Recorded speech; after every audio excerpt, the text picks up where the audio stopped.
오늘 하나님이 주신 말씀은 요한복음 9장입니다. 요한복음 9장 1절에서 11절 말씀입니다. 우리 신약성경 161페이지에 있습니다. 요한복음 9장 1절에서 11절 말씀입니다. 페이지는 161페이지에 있습니다. 요한복음 9장 1절에서 11절입니다. 우리 다 찾으신 줄 알고 우리 한 절씩 크게 교독하겠습니다. 예수께서 길을 가실 때에 날 때부터 맹인된 사람을 보신지라.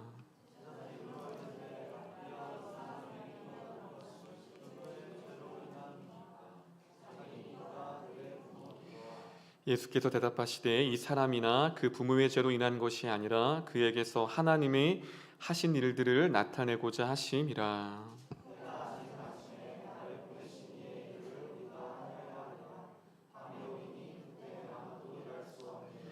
내가 세상에 있는 동안에는 세상의 빛이로라.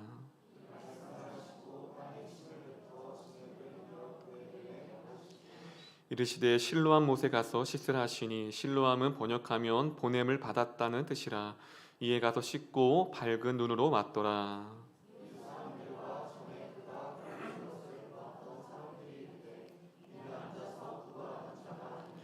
어떤 사람은 그 사람이라 하며 어떤 사람은 아니라 그와 비슷하다 하거늘 자기 말은 내가 그라하니. 우리 11절 다 같이 합독하시겠습니다. 대답하되 예수라는 그 사람이 지능을 이겨 내 눈에 바르고 나더러 실로암에 가서 씻으라 하기에 가서 씻었더니 보게 되었더라. 아멘. 할렐루야. 우리 앞뒤자로 인사하실까요? 내 옆에 앉아주셔서 감사합니다. 내 옆에 앉으셔서 감사합니다. 우리 뒷분에게도 내 뒤에 앉아주셔서 감사합니다. 아멘. 이 시간 우리 제가 시 한 편을 우리 읽어드리도록 하겠습니다. 네, 왜 웃으시죠? 네, 그러니까 나이가 들면서 좀 시가 좀 마음에 들어오는 것 같아요. 우리 어떤 시냐면요, 제목이 너를 기다리는 동안입니다. 자, 제목부터 되게 뭉클하죠. 네, 너를 기다리는 동안. 제가 읽겠습니다. 네가 오기로 한 그 자리, 내가 미리와 믿는 이곳에서 문을 열고 들어오는 모든 사람이 너였다가 너일 것이었다가 다시 문이 닫힌다. 네, 이런 시입니다. 여러분, 이 시에서 어떤 게 느껴지죠? 어떤 한 사람이 어떤 사람을 간절히 기다리고 있어요. 그래서 예를 들어 카페일 수 있죠. 카페라고 하면 문을 열 때마다 누구이기를 기다리는 거죠? 너라, 너. 내가 기다리는 사람. 근데 아닌 거예요. 계속 저 사람이 내가 기다리는 그 사람을 계속 기다렸는데 아닌 겁니다. 그리고 너일 것이었다가 다시 문이 닫힌다. 참 누군가 간절히 기다리는 자의 마음이 이 시에 그대로 담겨져 있습니다. 네, 감사합니다. 네. 여러분, 누군가가 여러분들을 간절히 기다리고 있다라고 생각해 보세요. 누군가가 여러분들을 이처럼 시에 나온 것처럼 영국이기를 계속 기다리는 거예요. 네, 저희 집에도 있겠지만 여러분이기를 간절히 기다리는 사람이 있다는 생각만으로도 우리가 어떨까요? 마음에 기쁘죠. 여러분, 이 사람의 시선은 누구한테 있을까요? 기다리는 사람은 자신이 기다리는 사람을 향하여 시선이 있습니다. 다른 어떤 사람이 들어와도 그 시선이 빼앗기지 않고 기다리는 자는 누구를 기다리는 사람에게 계속 시선을 기다리고 마주하고 있습니다. 제가 말씀을 준비하면서 얼마 전 뉴스를 보는데 되게 마음이 뭉클한 뉴스를 보게 됐습니다. 어느 한 노숙자가 구걸을 하고 있었어요. 노숙자가. 여러분, 우리가 노숙자 구걸하는 거 그냥 길을 가다가 쉽게 보잖아요. 그렇죠? 그런데 어느 한 시민이 그 노숙자의 눈에 들어오게 됐어요. 그래서 아무도 외면했던 그 노숙자에게 가니까 거기에 이제 조그만한 뭐가 이렇게 잘 해석하기 싫은 한글이 있는 거예요. 여러분 아마 뉴스 보신 분도 있는데 맞춤법도 틀리고 어떤 말인지 잘 몰라요. 그런데 그 문장을 잘 해석해 보니 이렇게 되어 있어요. 얼마 전 어머님이 돌아가셨습니다. 그 문구가 써 있는 거예요. 맞춤법도 잘 몰라요. 틀려요. 몇 달 동안 그렇게 있었대요. 이 노숙자가 그렇게 문구를 해놓고 구걸을 하고 있는데 몇 달 동안 아무도 이 노숙자에게 시선과 마음을 두지 찾아오는 사람이 없던 거예요. 그런데 몇 달 동안이 지났는데 이 한 시민에게 이 노숙자가 눈에 들어오게 되었습니다. 그래서 찾아가 보니까 이 노숙자는 지체자급 2급이었어요.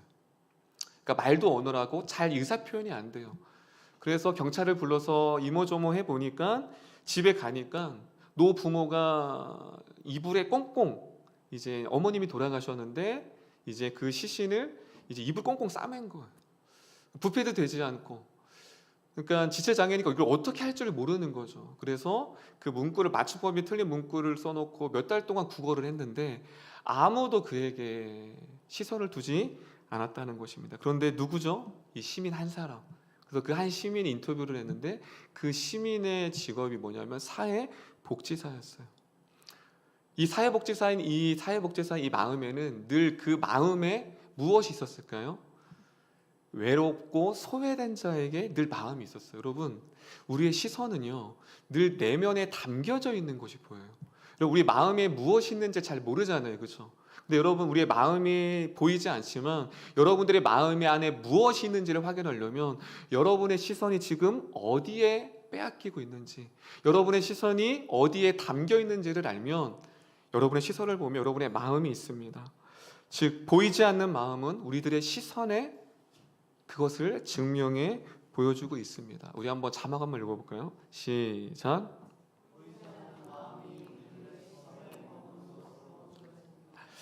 이 사회복지사가 아니었더라면 아마 그 어머니 시신은 계속 집안에 있었을 거예요. 이 사회복지사의 늘 마음 가운데 무엇이 있었죠? 소외되고 아픈 영혼들이 있었기 때문에 그냥 무심코 지나갔던 그 노숙자를 바라볼 수 있었습니다. 바로 오늘 본문이 이 사회복지사처럼 한 맹인이 등장합니다. 이 본문 너무나 잘 아시죠? 근데 이 맹인은 그 누구에게도 시선을 두지 않았어요. 그런데 예수님이 아무도 시선을 두지 않았던 이 한 맹인에게 주시하고 있습니다. 그 말씀이 오늘 본문입니다. 우리 요한복음 9장 1절 한번 보도록 할까요? 예수님의 시선이 지금 어디를 향하고 있는지, 우리 요한복음 9장 1절입니다. 요한복음 9장 1절 우리 크게 한번 읽어보도록 하겠습니다. 시작.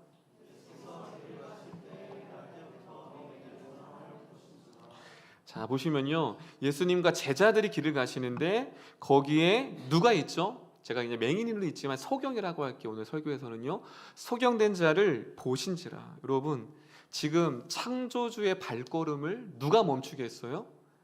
소경이 멈추게 했어요. 그런데 여기서 보신지라는 뜻은 과거 능동태예요. 이건 뭐죠? 과거 능동태는 아주 적극적이고 능동적인 거예요. 예수님께서 그냥 지나가다가 물끄러미 보신 것이 아니라 자기의 의지적으로 그 맹인을 주시하면서 응시했다라는 거예요. 그런데 그거 아세요? 이 말씀에 보면 그 맹인을, 소경을 응시하고 아무 말씀도 안 하세요. 그냥 계속 주시하고 있는 거예요. 그런데 여러분, 이 소경이 예수님이 자신에게 시선을 두고 있다는 것을 알았을까요? 몰랐을까요? 알았을까요? 몰랐을까요? 몰랐죠. 왜냐하면 맹인이잖아요. 소경이잖아요. 앞이 안 보여요. 그런데 예수님의 사랑의 시선은 누구를 향하고 있었죠? 맹인. 여러분, 이걸 무엇을 뜻할까요? 이것이 하나님의 사랑이 여러분의 삶 가운데 들어온 방식이에요. 여러분, 우리는 때로 하나님의 사랑이 느껴지지 않아요. 보이지 않잖아요. 그러나 하나님의 긍휼은 이렇게 이 한 소경에게 자신을 향한 시선을 느끼지 못하지만 예수님은 그 한 영혼의 아픔과 그 한 영혼의 내면을 바라봤던 것처럼 오늘 이 시간 여러분이 느끼지 못하지만 하나님의 시선과 하나님의 마음은 여러분의 삶과 여러분의 마음을 향하고 있습니다. 할렐루야. 바로 그것을 말하는 거예요. 자신이 느껴지지 못했지만 바로 하나님은, 예수님은 그 맹인을 향하고 있었습니다. 그런데 여기서 제자들과 시선과 대조됩니다. 1절은 예수님의 시선이고요, 2절은 제자들의 시선입니다. 우리 제자들의 시선, 우리 9장 2절 한번 볼까요? 자, 똑같은 맹인을 향하여 바라보는 시선이 예수님과 제자들이 달랐어요. 1절에 보신지라는 무엇이죠? 그 아픔을 응시했어요. 이가 그동안 이 소경으로서 얼마나 힘들고 고달픈 삶을 살아왔을까, 그것을 응시했는데, 근데 이 똑같은 맹인을 바라보며 제자들의 시선은 달랐습니다. 우리 2절 한번 볼까요? 우리 9장 2절 크게 읽겠습니다. 시작.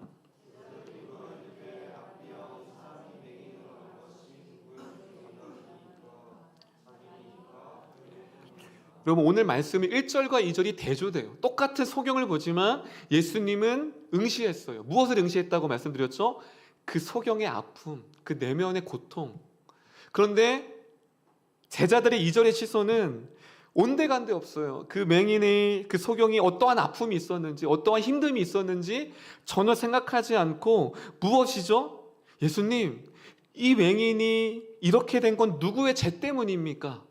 여러분, 그 제자들의 시선은 무엇을 향하고 있죠?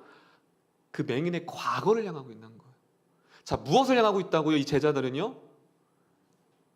그 소경의 과거. 무엇이죠? 답답합니다. 잘잘못. 여러분, 이 제자들은요, 이 맹인의 잘잘못을 가리키는 거예요.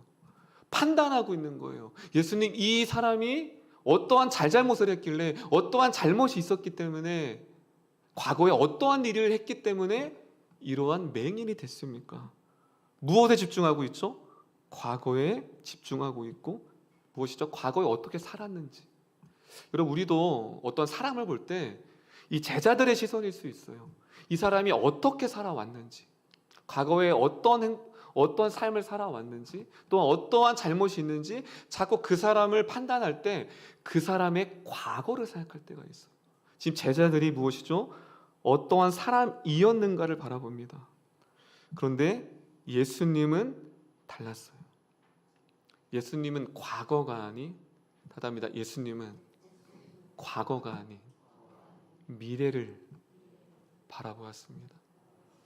여러분, 예수님은요, 이 맹인의 소경의 과거가 아닌 미래에 집중했어요. 자, 3절이 그 미래입니다. 3절 제가 읽겠습니다. 제자들의 시선과 이것이 예수님의 시선의 큰 차이가 3절에 있습니다. 제가 읽겠습니다. 예수께서 대답하시되 이 사람이나 그 부모의 죄로 인한 것이 아니라 하나님이 하시는 일을 나타내고자 하심이라. 답답합니다. 하나님이 하신 일을 나타내고자 하심이라. 할렐루야. 여러분, 여기서 하나님이 하신 일은 하나님의 일, 구원 사역을 말하는 거예요. 여러분, 이 소경이 의심했을 거예요. 여러분, 이 소경은 아마 이 하나님의 일을 나타내실 거라는 구원 사역의 말에 다른 사람의 이야기구나. 왜냐하면 지금 예수님이 앞에 있거든요. 그런데 자신의 이야기인지를 전혀 모르죠. 왜냐하면 자신의 삶이 무엇이죠? 늘 정죄와 자책이었어요. 늘 이 맹인에게 사람들의 시선의 평가는 무엇이었죠? 평가와 무엇이요? 정죄였어요. 너가 부모님이 잘못했거나 네가 잘못한 일이 있기 때문에 너가 이렇게 된 거야. 보통 그러죠. 너의 가정에 어려운 일이 있는 건, 너가 힘든 일이 있는 건 무엇이 잘못했기 때문에 그럴 거야.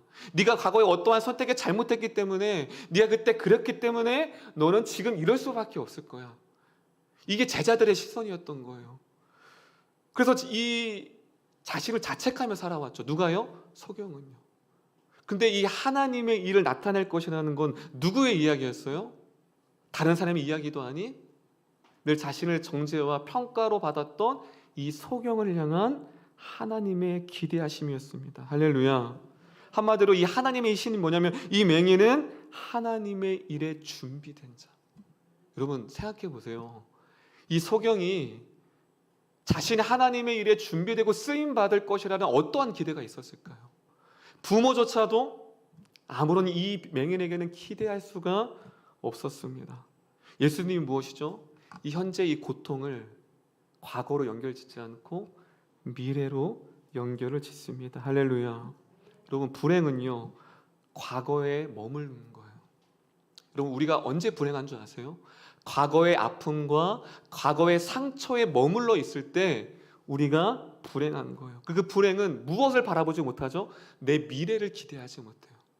과거에 머물렀기 때문에 내가 그동안도 이렇게 힘들었는데, 내가 그동안도 이렇게 어려웠는데 무슨 미래를 바라봐요. 여러분, 이처럼 제자들도 이 맹인의 과거에 머물렀죠. 그러나 예수님의 시선은 이 맹인의 과거가 어떠했는지, 이 맹인이 어떠한 삶을 살았는지, 어떠한 사람이었는지가 아니라 이 사람이 어떻게 되었는지를 바라봅니다. 할렐루야. 여러분, 이것이 복음의 관점이에요.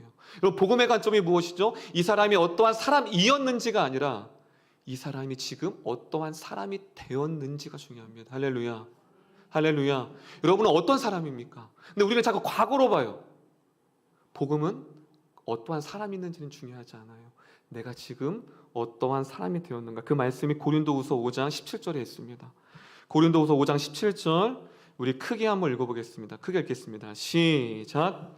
그런즉 누구든지 그리스도 안에 있으면 새로운 피조물이라. 이전 것은 지나갔으니 보라 새 것이 되었도다. 할렐루야. 다 같이 선포하겠습니다. 이전 것은 지나갔으니 보라 새 것이 되었도다. 우리 옆 사람이 이렇게 고백합니다. 이전 것은 지나갔습니다. 보십시오. 새 것이 되었습니다. 할렐루야. 할렐루야. 여러분, 이것이 복음의 관점이에요. 그런데 제자들이 여전히 과거에 머물렀죠. 이 사람이 어떠한 사람이었는지. 그런데 복음은 무엇이죠? 다 지나갔어요. 과거의 연약함, 죄, 부족함, 상처, 그 모든 것들이 다 지나갔어요. 그래서 무엇이죠? 새 사람이 되었도다. 복음은 이전 사람이 어떠한 사람인가에 궁금해하지 않아요. 이 사람이 어떠한 사람이 되었고 이 사람이 복음을 통해 어떠한 사람이 되어질까를 바라봅니다. 할렐루야. 여러분의 자녀가 소망이 있습니다. 할렐루야. 왜 그렇죠? 지금의 우리 자녀들을 보면 소망이 없어요. 현재를 보면요, 연약하죠. 부족하죠. 그러나 과거의 어떠한 행적이 아니라 복음 무엇이죠? 우리의 자녀들이 어떻게 되어갈까를 바라보는 거예요. 할렐루야. 여러분의 삶도 마찬가지예요. 여러분이 지금 어떠한 사람이 될 것인가를 바라보는 게 복음입니다. 옆 사람 이렇게 고백할까요? 저는 당신의 삶이 너무 기대됩니다. 할렐루야. 왜 그렇죠? 복음 때문에 그래요. 이 서경은 아무도 그 미래를 자신조차도 자신이 어떻게 쓰임받을지를 몰랐어요. 그러나 복음이 관통하니, 복음을 만나니 하나님의 일에 준비됨을 그가 바라보게 되었습니다. 이처럼 복음은 앞으로 어떠한 삶이 될 것인지에 대한 미래에 대한 기대감을 주게 돼요. 여러분, 당시 유대사의 주류는 무엇이죠? 하나님의 일을 할 때는 능력, 실력, 사회적인 권력과 지위가 있어야 돼요. 그 사회의 지위와 실력과 능력을 바라볼 때 이 맹인이 하나님 일에 쓰임받기는커녕 오히려 하나님의 일을 하는데 방해되는 요소인 줄 알았어요. 이 무능한 맹인이 오히려 하나님의 일에 방해되는 줄 알았어요. 그런데 하나님의 복음이 무엇이? 복음을 만나니 아무런 쓸모없던 가치 없었던 이 맹인이 하나님 일에 쓰임받는 복음의 일꾼으로 되어 있다라는 사실입니다. 할렐루야. 그래서 이에게 아무런 꿈이 없는 이 소경에게 꿈을 주셨어요. 여러분, 오늘 말씀을 또 여러분의 삶을 좀 돌아봤으면 좋겠습니다. 여러분의 고통이 이 제자들의 시선처럼 이 맹인처럼 과거에 얽매이고 있습니까? 내가 그때 그 선택을 하지 않았더라면 달랐을 텐데. 여러분, 그런 생각하잖아요. 내가 이놈을 만나지 않았으면. 네, 재채기 같다. 여기서 말하는 이놈은 남편을 말합니다. 내가 이놈을 만나지 않았더라면, 내가 그때 그놈을 선택했다라면 내 인생이 달라지지 않았을까. 네, 너무 그렇게 표시하시면 네,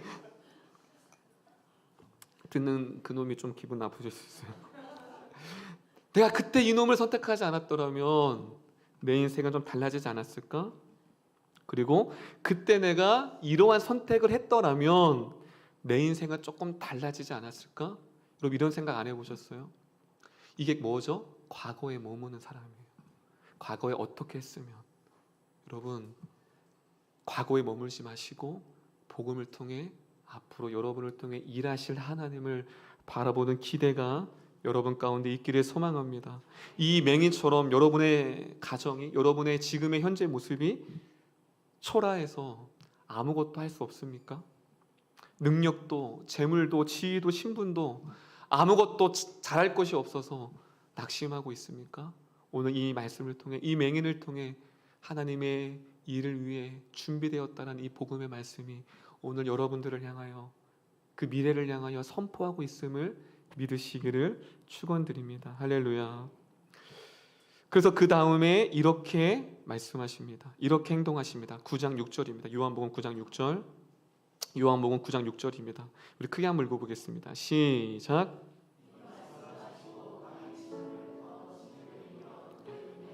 그렇다면 이 앞을 보지도 못하고 아무것도 할 수 없는 이 맹인이 어떻게 하나님의 일에 쓰임받을 수 있을까요?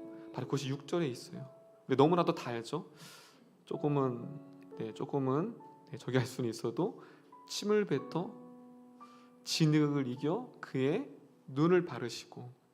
여러분, 이 여기서 말한 진흙은요, 이 헬라어는 과거에 예레미야 때 그 토기장이 손을 의미합니다. 토기장이 손이 진흙을 으깨죠. 그건 무엇이냐면 다 답니다. 창조의 손길, 창조자의 손길. 여러분, 단순 왜 진흙을 이기시죠? 그냥 말씀으로 그냥 눈을 떠라 할 수 있어요. 그런데 진흙을 이겼다는 건 무엇이냐면 바로 통일자의 창조주의 손이요. 무엇이죠? 창조자의 손길이 아무런 희망이 없던 소경의 인생 가운데에 맞닿았습니다. 할렐루야. 혼돈되었던 뒤틀렸던 안구의 근육들이 창조주에게 순종하고 있습니다. 할렐루야. 창조주의 손길이 닿으니 모든 근육들이 그 창조주에 순종하며 회복되어졌습니다. 여러분, 우리가 그 하나님을 만났습니다. 할렐루야. 창조주의 손길이 오늘 여러분의 고되고 소망이 없는 인생 가운데 창조주의 손길이 여러분을 터치하고 있습니다. 그리고 7절에 이렇게 말합니다. 7절 제가 읽겠습니다. 이르시되 실로암 못에 가서 씻으라 하시니 실로암은 번역하면 보냄을 받았다는 뜻이라. 가서 씻고 밝은 눈으로 왔더라. 자, 여러분, 실로암의 뜻이 뭐예요? 다 보냄을 받은 자. 오늘 말씀 제목이 보냄을 받은 자예요. 그가 실로암으로 갔어요. 그곳에서 씻었어요. 이것은 무엇이냐면 주님의 그리스도의 보혈로 이 맹인이 죄심을 받았다, 죄씻음을 받았다는 거예요. 할렐루야. 죄씻음 받음을 통하여서 그가 새로운 피조물이 되어서 창조주의 손길로 인하여서 소망이 없던 그에게 소망이 담겨졌습니다. 실로암 목가, 보냄받은 자. 저는 우리 이름교회가 바로 이 실로암 목가가 되기를 소망합니다. 할렐루야. 이곳에 와서 이 소경과 같이 아무런 삶의 소망과 자책과 탄식과 과거에 얽매였던 상처에 쌓였던 사람들이 이 실로암 목가의 이 이름교회 예배를 통해서 창조주의 예배 때마다 손길을 경험하며, 할렐루야, 그리스도의 복음을 통해 제 씻음을 통해 과거의 상처와 아픔을 내려놓고 새 창조, 새로운 피조물이 되는, 그래서 하나님 앞에 뜻이 되었을 때 보냄받은 자로서 하나님의 필요한 영혼들에게 그렇게 쓰임, 하나님의 구원 사역에 쓰임받는 우리 이름교회가 그 실로암 목가가 되기를 소망합니다. 여러분, 그래서 이후에 이 소경이 궁금하죠? 안 궁금하세요? 어떻게 하나님 앞에 쓰임받았을까요? 놀랍습니다. 그 말씀이 요한복음 9장 32절 33절에 있습니다.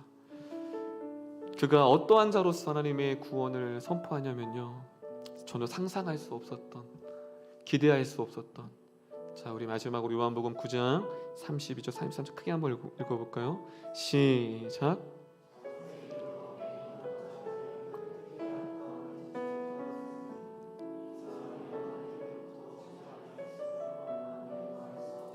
여러분, 이후에 어떤 사건이냐, 집에 가서 한번 읽어보세요. 11절 이후에 어떤 사건이냐면 이 서기관과 바리새인들이 이 눈뜬 소경을 불렀어요.